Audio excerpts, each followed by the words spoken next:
Alert Radar Network, first just got faster. From the station that's on your side, this is News 12, first at 5. Orange cones and detours, they are familiar sights in downtown Augusta.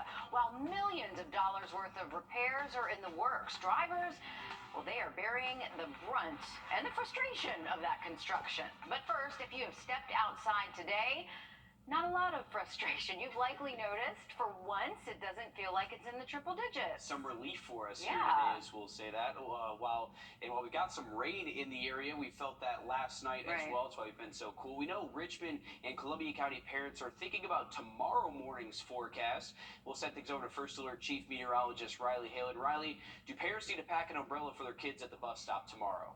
Yeah, guys, I would say at the bus stop tomorrow morning, it does look mostly dry for us, but heading home from school, I'd imagine that's when they need the rain gear. So we are going to bring back a little bit higher rain chances Thursday and Friday.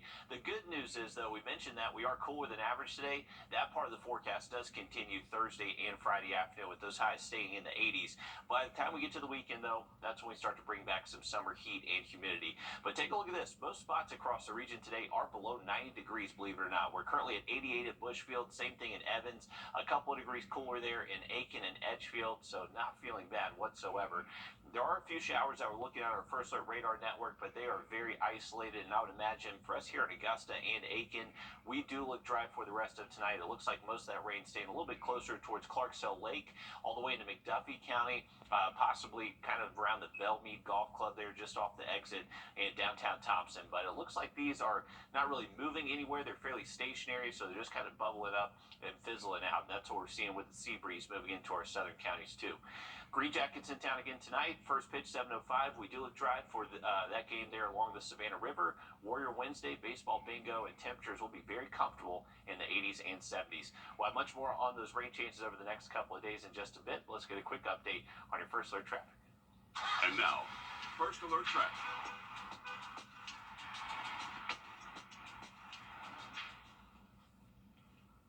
All right, take a look outside of our Wheeler Road Cam I-20 here. We're looking at traffic moving okay for eastbound and westbound lanes.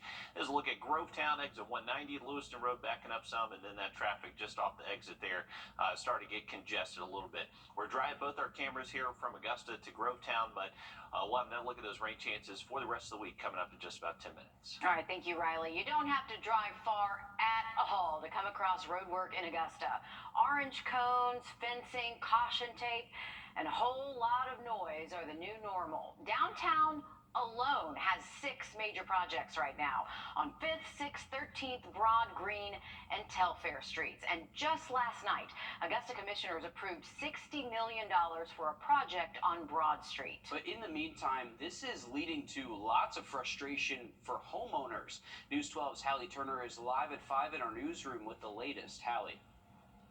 Yeah, commissioners say these 6 projects have been in the works for years, but it takes time to gather those funds, and the $60 million approved last night will help pay for redesigned parking, new curbs, replacing sidewalks, and more. But some are having a hard time coping with all of the projects at one time. You've probably heard someone criticize Augusta, saying the city only looks nice 1 week out of the year, but these projects are going to try to fix that. Green Street is one of Augusta's most traveled roads, and more than 8,000 vehicles travel on it a day. It's under a $12 million renovation, bringing new sidewalks, bike lanes, and better street lighting. But some trees that are causing problems with the project have to come down. They're almost like, they're part of my childhood. I mean, I've lived here as long as this tree has been here, because I'm 72, so they've taken at least 3 or 4 trees down. They so far have not taken the stumps down. It makes it harder for the houses that are living on that area. And coming up all new tonight on News 12 at 6 o'clock, we'll take a closer look at what the finished product should look like for these projects. I know a lot of people looking forward to that. Thanks, Hallie. And we're learning more this evening about an on-duty police officer killed in South Carolina. This all happening at a set of train tracks earlier this morning in Easley, which is in the northern part of the state border. Police say they were responding to a call about somebody on the train tracks experiencing a mental health crisis. 22-year-old officer Matthew Hare was attempting to remove the person on the tracks when he was hit by a train. Officer Hare's body was taken to a hospital in Anderson, with dozens of officers following the procession. Saw an ambulance. There's another police car in front of the ambulance, and then a whole bunch of police officers behind it. We all came to a stop, and it took me a few moments to realize that was the officer that was killed this morning. And everybody pulled over to honor him, and it was very surreal. And we've learned that Officer Hare just graduated from the police academy earlier this year. A grand jury has officially indicted the man accused of a deadly mass shooting in Atlanta. Deon Patterson is facing several charges, including murder and attempted murder for the deadly shooting at a medical facility in Midtown back in May. Police say Patterson shot up the medical center, then ran off and caused a citywide manhunt where he was finally arrested later that night. Patterson's attorney describes him as a veteran with a history of mental health issues. Still no word on why this happened. A Georgia family traveling to Hawaii believes they were targeted and attacked because of their race. The Alfords are from Atlanta, but they were in Hawaii to scatter the ashes of a loved one. Early Sunday morning, they say a group of men targeted their 19-year-old son. They say the men followed him back to the hotel and stole his wallet. When the rest of the family confronted the group, they say things took a turn. 8 to 10 guys just literally beat the crap out of me. The whole time I was down, they kept telling me, "Get up, white boy. Get up, white boy." They were yelling at my son, "What are you going to do, white boy?" I thought I was going to die. Sean Alford was hospitalized. The Visitor Aloha Society of Hawaii says racial incidents like this one are not uncommon. No word yet on whether charges were filed. South Carolina boasts the nation's lowest recidivism rate, meaning fewer inmates return to prison here within 3 years of being released than any other state. Today, the Department of Corrections announced a new partnership that it believes will bring that rate down even more. Our State House reporter Mary Green has those details.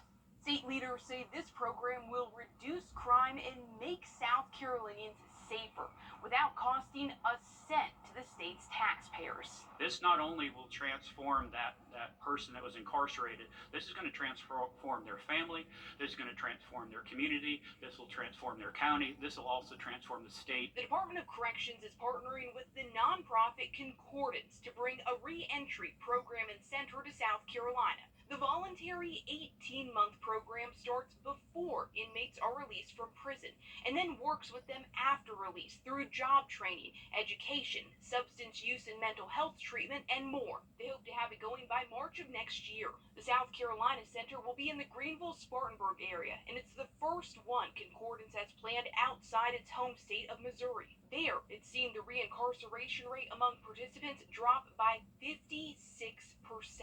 Our evidence-driven model has broken the generational cycle of incarceration. Approximately 60% of crime in this country is committed by formerly incarcerated individuals.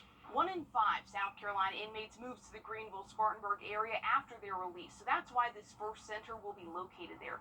Director Sterling says they're open to bringing it to other parts of the state later. Reporting from the State House, I'm Mary Green. Wells Fargo has committed to donating up to $60 million as Concordance plans to open 40 centers across the country in the coming years. So that's why it's coming at no cost to taxpayers. Well, Tigers helping save tigers. Coming up, colleges with the tiger mascot are coming together to save their namesake from extinction. Riley. And we have a few showers out there this evening, but we're looking at a good bit more rainfall to move in as we head to Thursday and Friday. Take a look at the low flood risk in the full forecast coming up. Coming up on News 12 at 6, you'll hear from people who were close to Megan who tragically passed away and how they're trying to help the family. Station repair. Well, Welcome back, folks. Here's a look at our First Alert Radar Network. We do have a few showers around Clarksville Lake. This is impacting areas around Lincoln County, trying to push closer to Parksville on the South Carolina side of the lake, but not too much rain out there today compared to what we've seen most days so far this week. Right now here in Augusta and Aiken, we're dry, and I would imagine through the rest of this evening into tonight we do stay dry, but there is just a little shower here a little bit further down I-20, impacting areas around that Appling exit for heading westbound on I-20. Here's a wide look at what's happening across the region. You can see, once again, not a whole lot of storm coverage out there, but we're expecting a lot better rain chances moving forward Thursday and Friday. We definitely will see a lot better opportunity for that. But any evening plans, if you're heading out to SRP Park, anything like that for this evening, rain chances look to be very low for us, so I would imagine we do stay dry during game time tonight. We got back to school forecast tomorrow for Columbia and Richmond County students. I believe that's for elementary and middle school. We got upper 60s to start off heading out to the bus stop, and not expecting much rain early on into the day.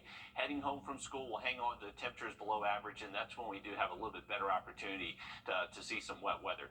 Here's going to be our setup moving forward this week. So we're going to have a number of different thunderstorm complexes move in from the northwest. So the forecast is going to be highly dependent on kind of when and where these thunderstorm complexes form, and then once they form, then we can track them a little bit better and kind of time them out and look at our impacts. Right now, some models are showing that heavy rain showing up as soon as around midday Thursday. Others kind of keep it out until we get to late Thursday afternoon. But most model guidance I'm looking at today is showing some really heavy rain moving in Thursday night through Friday morning. But once again, it's highly dependent on kind of the evolution of these storm complexes that start about 500 miles away from us, then just kind of travel all the way down towards us here in the CS array. So the forecast is going to be touch and go with the exact rain times that we're expecting the highest chance for rain, but it does look like there's going to be that window between Thursday night, Friday morning, to where we'll see the potential for possibly some flooding across the area. Into the weekend, it looks like storm chances do go down, still not zero. We'll keep that chance for about a 30% chance or less for a spotty storm each afternoon this weekend. Now here's our flood risk. So for Thursday night, we do have a slight flood risk for most of the western and northern CS array. We're going to continue a low flood risk throughout the day on Friday. So this is going to be thanks to those series of complexes moving forward and just bringing us some pretty heavy rain at times. Rain chances tomorrow look to be highest late into the afternoon, especially Thursday night. I would imagine Thursday night is when we're having the highest confidence for heavy rain across the area. That will continue into Friday morning. If we see a lot of rain early Friday, that would help stabilize things and not see as much rainfall Friday afternoon. So that's why those totals or those rain chances do go down just a tad late into the day. But as far as temperatures go, we are going to enjoy a pretty nice outlook over the next 48 hours. We're going to stay with highs in the 80s Thursday and Friday afternoon. Remember, the rain chances Thursday, highest mainly late into the day, and especially Thursday night. And then for our Friday, we are going to see those storm chances with us, most likely in the morning, but if it does time out to be a little bit later, we could see those hit into the afternoon. And over the next couple of days, not ruling out that there's a low severe weather threat with these storms as well. So just make sure you are staying weather aware. Here's a full look at that 7-day forecast into the weekend. It does feel more seasonal, hot, humid, chance for a few isolated storms, and then again a little bit hotter as we roll into next week. All right, thanks, Riley. At Clemson University, the Tiger is so much more than a mascot. Now there's a team at the university dedicated to saving endangered tigers around the world. Kennedy Harris with our sister station, WHNS, shows us how these tigers are helping save tigers. When you come here and you see 100,000 people in this crazy stadium all yelling "Go Tigers," I mean, it's hard not to get enthused. If we can harness that power of our alum, our fans, and the fan base, we can make something happen. Professor Brett Wright has made a career out of his passion for wildlife.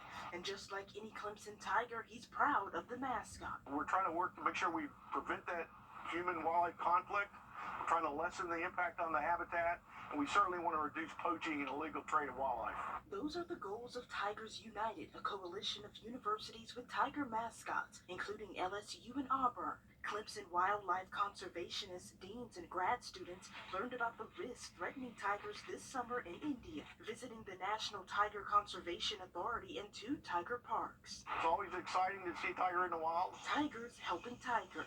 Starting this year, Clemson will be expanding the conservation team, getting undergrads involved with Tigers United. So we have a class that will be starting next spring in tiger conservation that's divided very broadly, and we're bringing in all the aspects in that course so undergraduate students will understand the complexity of this very wicked problem we have of trying to save this animal. And I won't say anything as a Gamecock here. I think Thank that is you. a really cool program that they're doing over there at Clemson University. I love that it's a class too. It So is a class, not yeah. only are they, making sure that the legacy lives on, but students can learn, and then, it could become some part of a career or some of Yeah. their nonprofit work even after college. And hopefully that continues to build as well. Great program there. It's pretty cool. You heard it from a Gamecock too. That's impressive. Don't make me regret it. That's all I have to say. Well, internet crimes against children are climbing, but funding and resources to investigate cases remains a challenge. We'll dive into what's being done to tackle this issue coming up next. This Acura Infinity. At Davis Appliance and Furniture, we have the best deals in town. It's the perfect time to update your living space with a new sectional or get that big TV you've always wanted. We offer no credit needed financing and delivery options to meet your needs. For the top brands at the lowest prices, visit Davis Appliance and Furniture. I'm Mike Costello of the Davis Home Deansbridge is your one-stop shop for everything home. Update your bedroom suite or mattress set today. We offer no credit needed financing and delivery options to meet your needs. For the top brands at the lowest prices, visit us at Davis Appliance and Furniture. It's a crime affecting our teenagers. Law enforcement calls it sextortion, and these crimes are on the rise, but a lack of funding and resources often keeps criminals ahead of investigators who are already stretched thin. Investigative reporter Carice Jackman spoke with the father of a sextortion victim who wants you to hear his child's story, but we do want to warn you there is discussion of suicide in this story. A star athlete with a constant smile on his face. He was just always rough and tough, but he was always polite. Is the best way Brian Montgomery remembers his son, Walker. Walker shined on and off the field, but the special light in Walker's 16-year-old life was dimmed because of what happened online. Walker died as a result from suicide as a result from the pressures brought on by sextortion. Montgomery says Walker was approached online by someone pretending to be a teenage girl. Eventually, the pretend teen got him to participate in a sexual act using video chat. Well, all the time Walker didn't know it, but he was being recorded. They come back and said, okay, you're going to give us $1,000. We're going to send this to everybody that you know. And Walker tells them, I'm going to kill myself. And these people respond with, go ahead, because you're already dead anyway.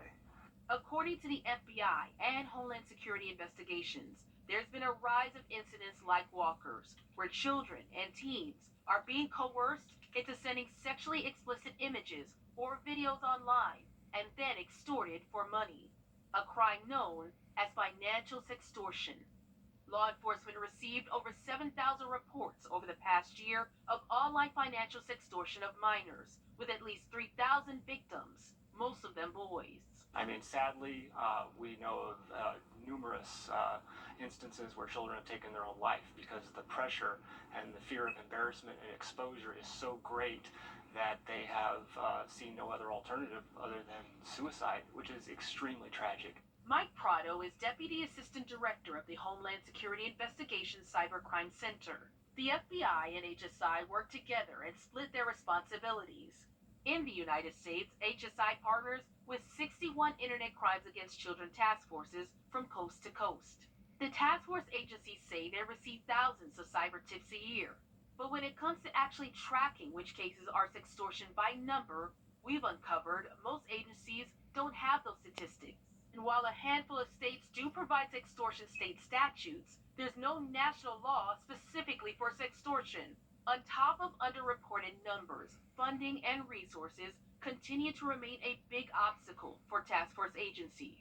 While we do get federal funding through that, we also are extremely thankful that we also get state funding here in Washington State. Sergeant Brandon James is head of the ICAC task force in Seattle, Washington. He took us exclusively inside their task force facility. Like many agencies, the Seattle task force noticed a sharp increase over the last year, tied to online crimes targeting children. Sergeant James also says they're probably only getting a fraction of what's occurring because most people don't know where to turn when sextortion hits their home. Because maybe someone doesn't know that ICAC task forces exist in their area. and they don't know that either I should call 911 or I should call ICAC Task Force, or what should I do with this information? Montgomery uses his son's tragedy to alert people across the country. He plans to travel to Washington, D.C. and testify before Congress to continue to share Walker's story. One person sees this, 10 people see this, and the things we're doing, it changes somebody else, that's a win. And if you or someone you know is struggling, call or text the crisis hotline at 988. And if you are a teen or parent and feel like you have encountered a sextortion scheme here, you can call the FBI's tip line at 1-800-CALL-FBI. You can also go to the National Center for Missing and Exploited Children's website and file a report there. Riley? All right, thanks for that, Will. We are looking at cooler than average temperatures over the next couple of days, but by the weekend, temperatures do warm back up into the 90s, and the humidity will make a return as well. Now, look at that full forecast just after the break. Since 19.com. Here's a live look from SRP Park, looking towards a good afternoon for us right here around the river. And as far as game time goes, later tonight, 7:05 against the Fireflies, looking fantastic. Temperatures in the 80s, falling into the 70s. We're still only seeing our high temps today in Augusta hit the upper 80s, so the other day just a little bit below average for us. Most of the rain is staying away from Augusta at the moment. We are looking at a little downpour just off 221 up towards Appling. Just off of I-20 there in northern Columbia County, and up towards the Clarksville Lake, there is some light showers lingering across a lot of Lincoln County on the Georgia side of the lake, but it looks like rain activity will remain very isolated for the rest of this evening and tonight. So I'd imagine if we do stay mostly dry for the Green Jackets this evening. As far as temperatures go, by around sunset, we'll fall down into the low 80s, and then overnight tonight we'll drop down into the 70s, eventually upper 60s by daybreak tomorrow. So a nice start again to our Thursday. Remember, heading into our Thursday and Friday, rain chances do start to ramp up, especially Thursday night to Friday morning, and then more seasonal as we roll into the weekend. Stick with us. We're going to have much more coming up on Live at 5 just after the break.